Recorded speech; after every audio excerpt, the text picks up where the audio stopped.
Hello, good morning. Ayan. Sunday morning mga lalab. Yan, malamig-lamig ang panahon ngayon mga lalab.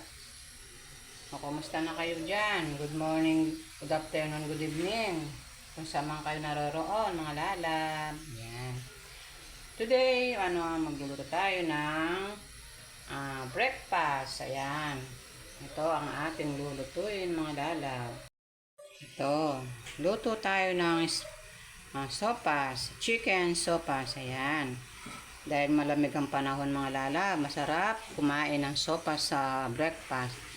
Lalagyan natin siya ng Alaska evap. Ayan, para creamy ang ating sopas. Ayan. Lalagay na natin mga lalab yung ating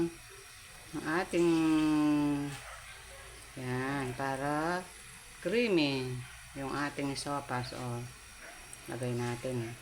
Malaki itong mga lalab. Yung pinakamalaki ang lalagay natin para masarap yung ating sopas. Ayan. Ayan. Okay.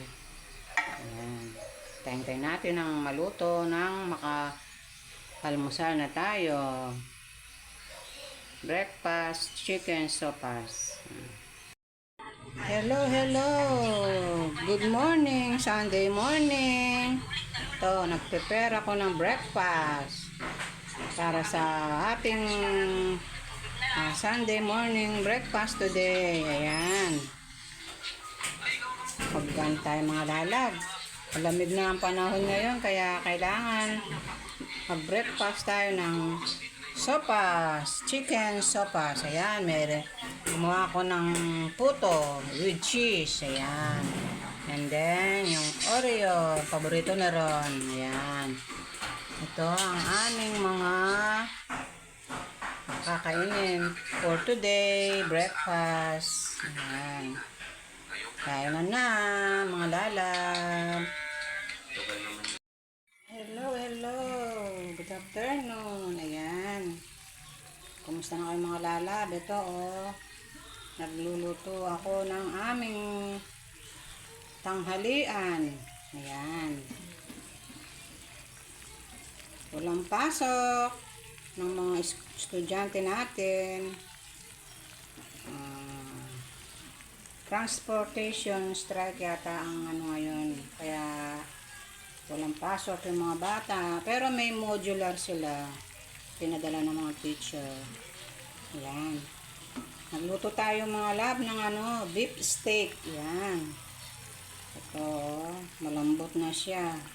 Pinakulo ko siya sa kalamansi, toyo, paminta. Lalagyan na natin ang ating mga sibuyas mga lab kasi luto na siya. Ayan.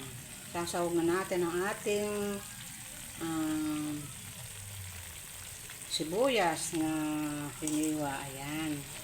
Para masarap siya. Kahit mahal ang sibuyas, kailangan lagyan natin para kumpleto ang kanyang lasa. Diba mga lab?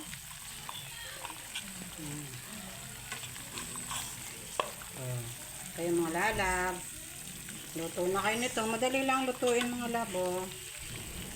Walang masyadong